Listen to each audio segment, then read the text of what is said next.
шмат год я працаваў без усялякай папярэдняй аплаты і, калі шчыра, не вельмі разумеў, навошта яна патрэбна. Калісьці падлічваў 800 замоваў у мяне недзе прыходзіцца за год, за сезон. І калі там 2-5 выпадкаў, калі не забіраюць мае дэталькі, я лічу гэта нармальна. Гэтыя дэталькі я, дарэчы, складываў за куст бэза. У меня на двары ёсць куст бэза, быў дакладней.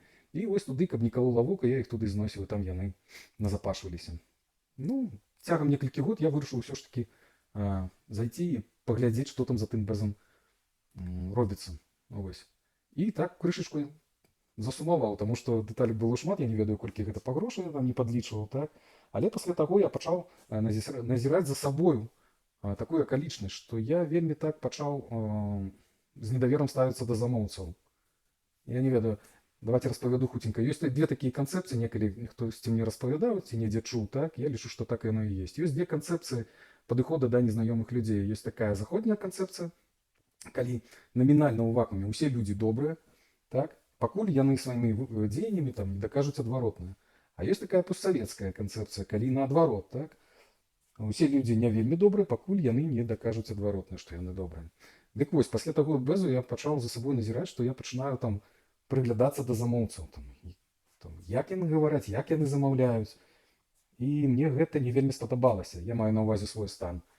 Вось. І я ўсё ж такі было прынята рашэнне, я ўключыў прэдаплату. І от суд насамрэч.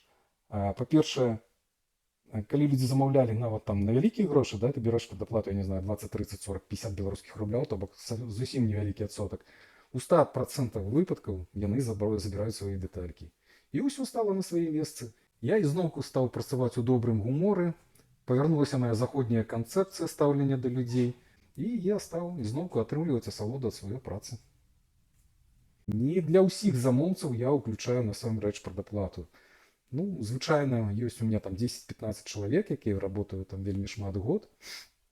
І калі яны ўжо мяне кінуць, ну тады я не ведаю, што робіцца з гэтым чалавецтвам. Але, глядзіце, бываюць выпадкі, усе тыя ж граблі. Тэлефануе чалавек і вельмі просіць зрабіць вось такія прафілёчкі на заўтра. Сітуацыя такая, ёсць пліта, ёсць клінкерная плітка на сцяне, і пакуль снег не выпаў, трэба захаваць гэтую клінкерную плітку, то бок зрабіць вось такія капельнікі, так?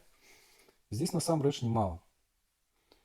Дык вось, снег выпаў, і гэтае заўтра доўжыцца ўжо 2 тыдні. Калі б я ўзяў папярэднюю аплату, ці сталася б так, як сталася? Ёсць у мяне адчуванне, што гэта ўсё пойдзе ізноўку пад бэз.